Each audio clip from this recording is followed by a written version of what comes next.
Welcome to Your Family Dog, a podcast dedicated to helping families love living with dogs. Here are your hosts, Julie Fudge Smith and Colleen Pelar. Hello, and welcome to Your Family Dog, a podcast dedicated to helping families learn to love living with dogs. Today, I'm here with Colleen Pelar, my podcast partner, as well as Dr. Suzanne Terrant, who is a general practice, small animal practice veterinarian in Johnstown, Ohio. But Suzanne does some other interesting things as well. She does a wide variety of things with her dogs, including taking some of them to Westminster. But she also does agility and lure coursing, and I know she's taken some rally courses. So she's here today to talk to us about agility and the family dog. But first of all, Suzanne, welcome. And could you tell us how you got into agility? What sparked your interest? Yes, thank you, first of all, for having me. I basically got into agility because I had a lot of clients that were coming in and talking about agility, and it sounded like a lot of fun, a really fun thing to do with your dog. What dog wouldn't love running and jumping and climbing over things? And I finally just made time in my life, which is what you have to do sometimes, to That's right. Yeah, to take one of my dogs and try agility class. So that's how I got started. What surprised you most about it when you started agility? Well,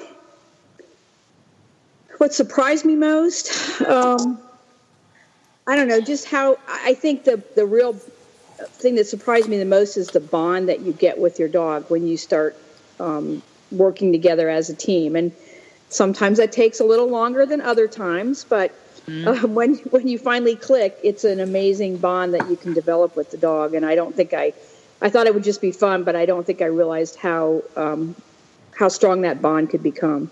It is really cool how some of these sports and activities really build the bond in ways we weren't thinking when we started. Yes.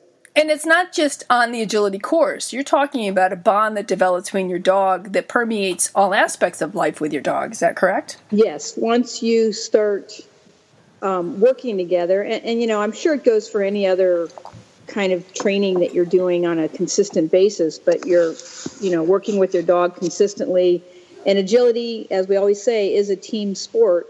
So it's you directing your dog around a course. Your dog has to listen to what you want, and you have to understand the dog enough to understand how to best direct them around the course. So it is truly a team sport.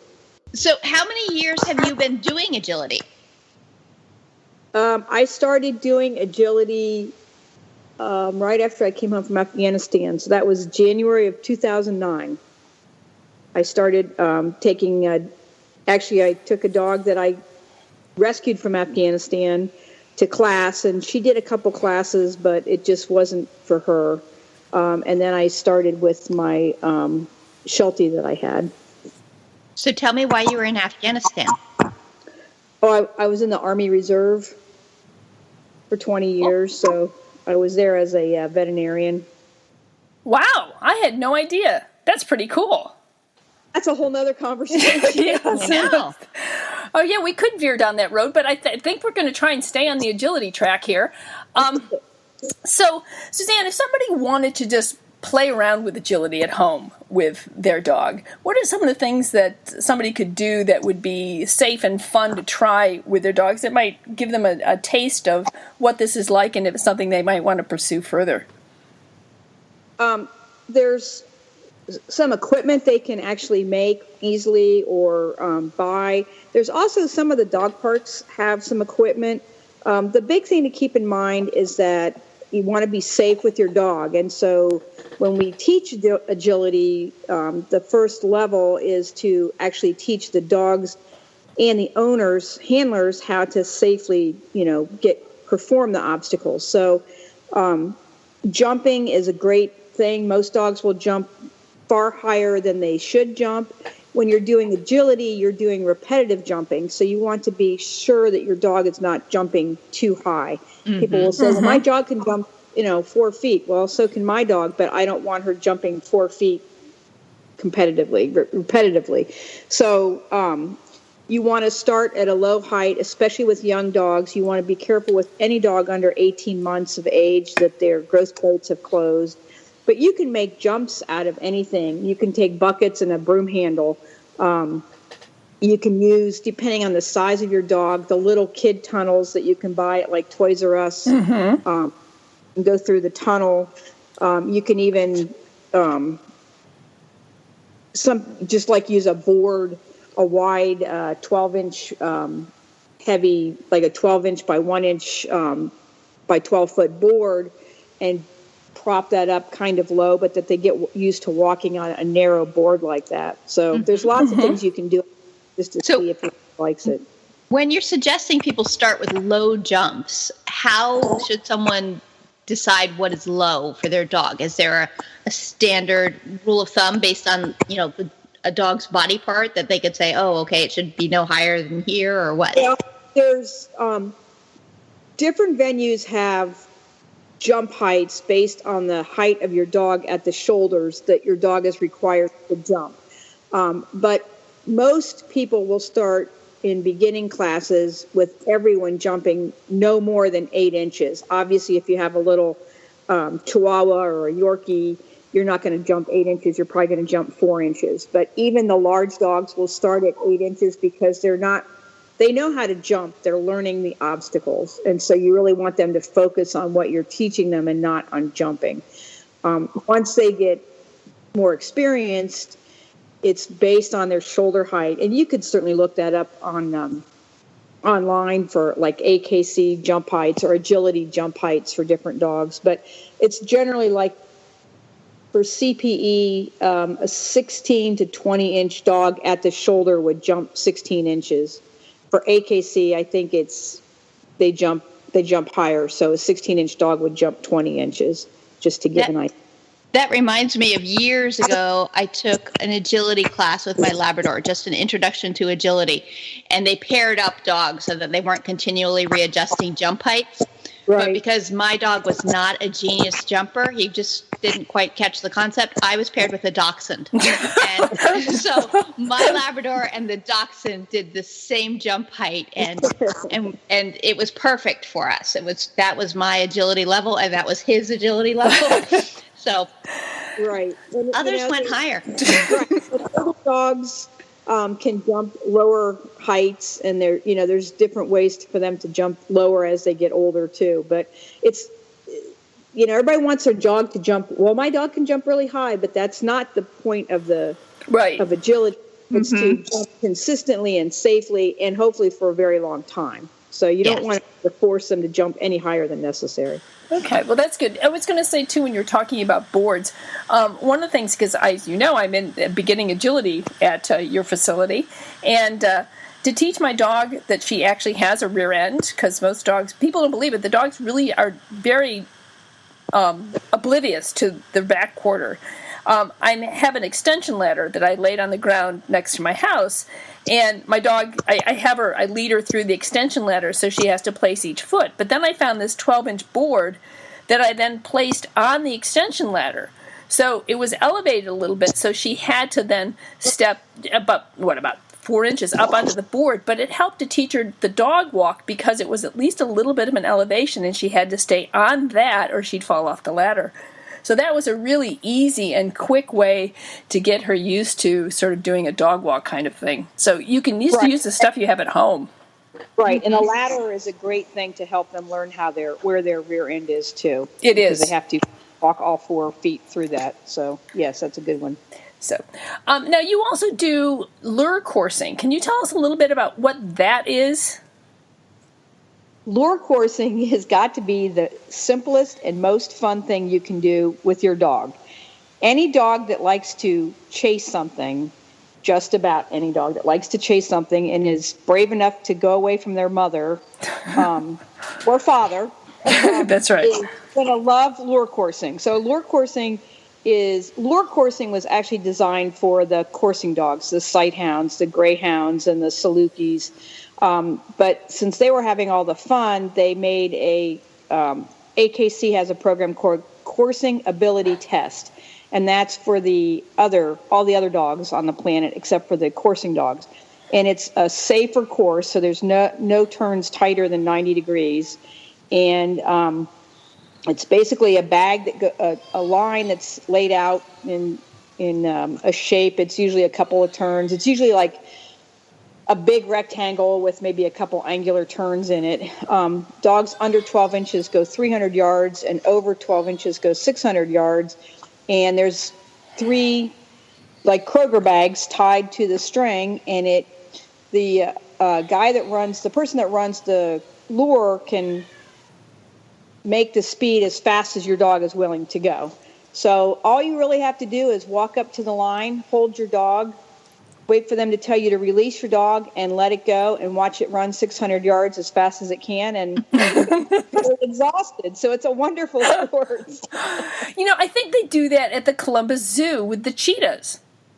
Oh, really? Yeah, I was just out there with my grandkids about 6 months or so ago, and you're describing this. I'm going, this is what they do with the cheetahs. They had the cheetahs behind a gate, and they have, like, I don't know, some piece of meat or something on a rope, and it there's a winch, and it goes flying around, and the cheetah chases it around like this oval course and back into its crate. It's exactly the same thing. So you can do it with wild animals too. So, well, it's simulating chasing a bunny or a whatever, gazelle or whatever. But yeah, that's right. So you can do it with your captive squirrel in the backyard. Haven't seen it chasing, right. But are there any things you can practice at home that work toward lure coursing in the same way we were just talking about things you could do for agility? There are. I've had people say, and I've seen dogs that just don't run. Some dogs just don't run.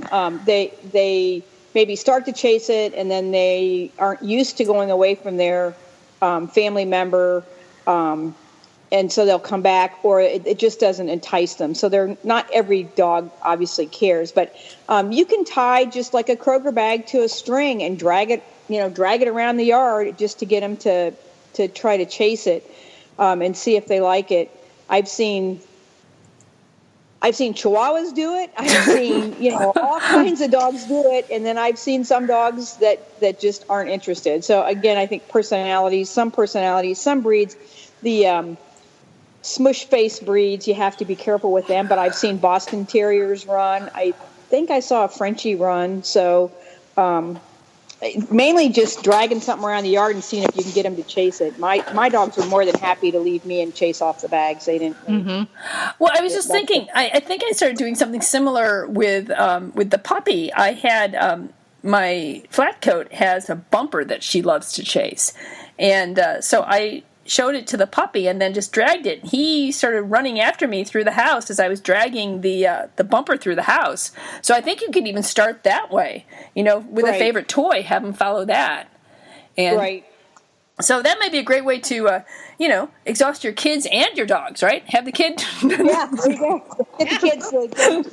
Yeah. The other thing they suggest if you go to a lure coursing event and your dog hasn't, my dogs literally go so insane that I can't get them anywhere near the course until they're ready to go because they're crazy. But is to have them stand up there and watch. And a lot of times just the excitement and seeing that thing going around and the dogs chasing it is enough to get dogs interested in it too. So. Yeah. Oh, I can see that. I think it's my dog's favorite thing because there's no training. They just get to go run crazy for 45 seconds. So. Wow. So how do you win at lure coursing? Is it just how fast you go? Or is there... No. The coursing ability test is the dog has 2 minutes to run the course. Most dogs either run it or don't run it.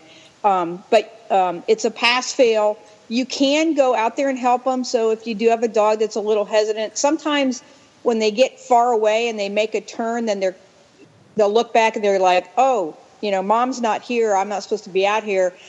You can go out there and kind of encourage them to keep going. So it's designed for dogs to have fun, and it's a pass-fail. So if they complete the course and they don't leave, if they go off the course or they completely lose interest and you can't get them back, then they fail. But if they complete the course, they get a qualifying ribbon.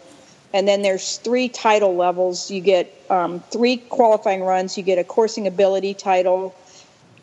10 is a coursing ability advanced, and 25 is a coursing ability excellent. And then every 25 after that would be a numbered coursing ability excellent 2, 3, 4. So it's just a fun thing to do. Wow. But no training other than a dog that is in relatively good condition, and you just have to really watch if it's too hot in the summertime sometimes. Right. So with and you're speaking of titles, let's going to switch back to agility. Can you tell us a little bit about agility trials and the titles involved in that, and how good does my dog have to be to do a trial?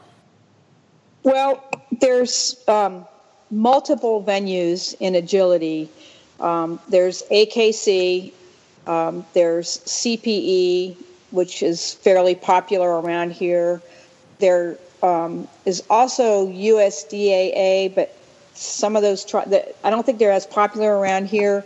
There's also TDAA, which is teacup dog agility, which used to be for dogs under 16 inches, but it's expanded to dogs under 20 inches, although the equipment is designed for little dogs with that. So there's different, all of them have different titling levels. You can you start out obviously at lower levels and work your way up. The ultimate goal is to be a agility champion in whatever venue you're in, which generally takes the average person a couple, 2-3 years to get to, depending on how much you trial. For a dog to really be ready to trial, again, it depends on the venue. CPE, a lot of people like that. It's a little more laid back. And in the level 1, the dogs don't have to do the teeter or the weaves, which are the 2 most difficult objects generally. So dogs can start in that venue a little bit earlier than they can in the others. But your dog needs to be pretty consistent on most of the or all of the obstacles and pretty good at staying with you before you trial. Generally about a year of classes, depending on the handler and the dog. Okay. What does CPE stand for? It's Canine Performance Events. Oh, okay. Okay. And I assume that the standards are fairly similar between AKC and CPE, but there are differences. Are they important differences while you're training your dog? No, the training is really the same. AKC, the higher levels of AKC, the courses, the times are faster in AKC. So if you have a older or a slower dog, time, all courses are timed. As the higher you go up in the levels, the less time you have. So you, and it's a per yard time, and I don't know all the times, but maybe you've got 3 seconds a yard at one level. By the time you get to the top level, and maybe you only have 1 second. So it gets significantly faster. The courses get more complex, and the times get faster. So the AKC higher level courses have much faster times than CPE levels do. And sometimes the courses are more technically advanced. But CPE courses are pretty difficult too. So it's just that I would say the big difference between the two is the times aren't quite as hard in CPE, aren't quite as fast in CPE for a dog to qualify. In AKC, you also get rewarded for the faster your dog is. So fast dogs, slow dogs don't do very well in AKC. So Suzanne, do your dogs like both sports, or do you have a dog that prefers agility and a dog that prefers lure coursing? You know, differences for different dogs. How's that turn out in your house? It turned out in my house that my boy that I thought was going to be my agility boy likes agility and likes to go to class, but does not like to trial. And some dogs, just the trials are a whole different ball game from classes. And you can have dogs that are just wonderful in class, and they get to a trial, and now you've got 50, 60 dogs, and it's a very high energy environment. You've got dogs that are barking and carrying on, and it's and some dogs will go out there and his first trial, he didn't do one obstacle. And I still to this day was like just shocked to death because he was doing wonderful in class. But the stress, he just went around everything and didn't want to do anything. So he doesn't do as much agility as I originally thought he was going to do. But my other dog, she seems fine. So they're all different. People sometimes get really frustrated because they do well in class and they go to a trial and they don't do as well. A lot of times that just takes, experience. The handlers, you're obviously more stressed at a trial because you think everybody's watching you, but trialing is not for every person or every dog. Yeah, I think that comes up a lot where people are a little bit sad when they want to go test it and see how it's going. But if the real fun is the class, then take the class. That's fine. Right. Go and do it in a low stress environment. Right. There's people that just come to class and that's all they ever want to do, and they enjoy that class time, and the dogs enjoy the class time. And then there's people that trial just about every single weekend and everything in between. The only thing I will say is just because you go to a trial and your dog doesn't do well doesn't mean they may not down the road. So you want to give them enough time to really see if they can come around in that environment. But for some dogs, it's just too stressful and it's just not worth the stress. Mm-hmm. And that's true of us too. It's supposed to be fun, yes. Although, we all get competitive and then, and everybody's watching me now and I have to go out there and my dog has to be perfect and it doesn't always work out. So, but, and the thing is, I swear the dogs know when you get out there, in class, your dog messes up, you can call them over, you can grab them if you have to, you can, take them back and redo it and fix it if they mess up. But when they're on a trial, you can't touch them and you can't fix anything. And I swear they know, they look at you and say, you can't touch me for the next 45 seconds, so here I go.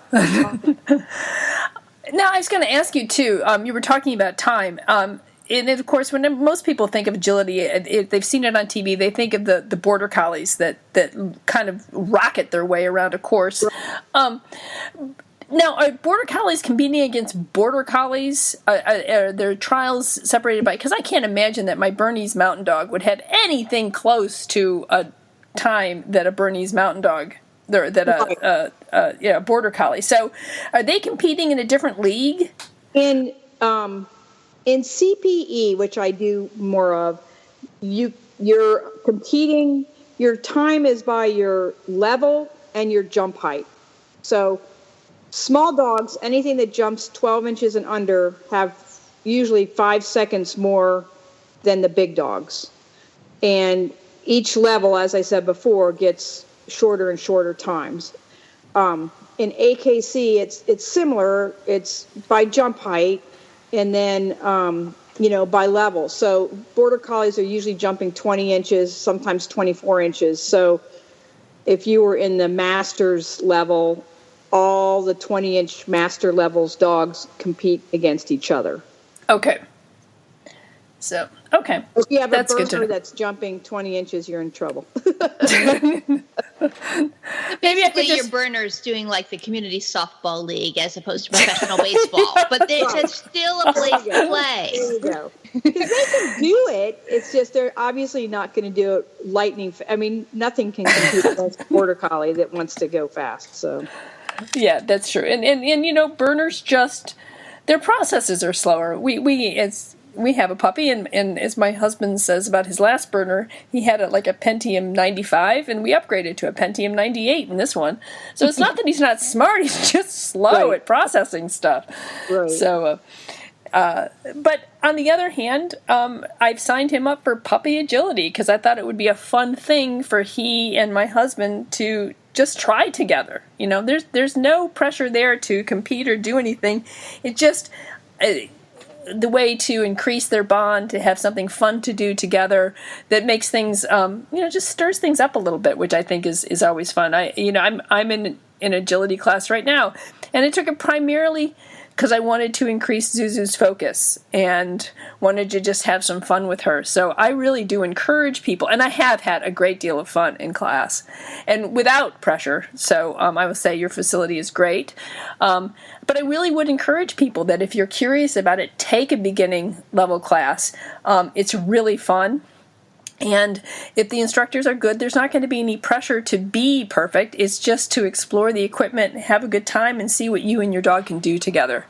And it is a lot of fun. So lure coursing sounds like a hoot and a half. Is there so there's an AKC site for lure coursing? If somebody wants to find out more, where would they go? They would go to the AKC events page and look for coursing ability test. It's usually CAT, coursing ability. And they will have them, sometimes they will have standalone. I know they have them over in Dayton at Gem City, has them occasionally. Okay. They'll have them at some of the confirmation shows, will have them. So they're getting more and more popular. It's the sport's only been around the coursing ability has only been around a few years. So it's really starting to get more popular. So. And do you have to have a certain level of skill at anything before you would try it? Like you were saying before, for a newer dog, just standing and watching and being, that sometimes they can just go do it. But can you sign up for an event and just try? You can, yes. You need to have an AKC number for your dog if you want to do AKC coursing. And you can get that for any dog. It doesn't have to be a purebred dog. You can go online and to the AKC site and sign up. UKC also does a coursing. It's a little bit different, but they do coursing. And I don't think there's any of those events right around here. I know they have some in up near like Akron, Canton area. But the yes, you don't need any. The only thing you want on your dog is to be able to catch them. And that was my big worry with my dog. I actually entered him 3 times before I finally had the courage to let him go. And now I don't worry because I know he's going to stay on the lure. And by the time he's run 600 yards at top speed, I can catch him because he's standing there trying to catch his breath. But some dogs, if they aren't that interested, because it tends to be in a pretty big open area, could take off. So I would say be sure you have a dog that you think is not going to run off, or that you can catch them if they do. So right, or has a really good recall. Good tip. That's good. What is UKC, by the way? It's the United Kennel Club. It's out of Michigan, and they do a lot. They actually have agility too. There aren't a lot of events around here. There's a lot up in Michigan, but they do a lot of fun, and they are very family oriented, kind of laid back.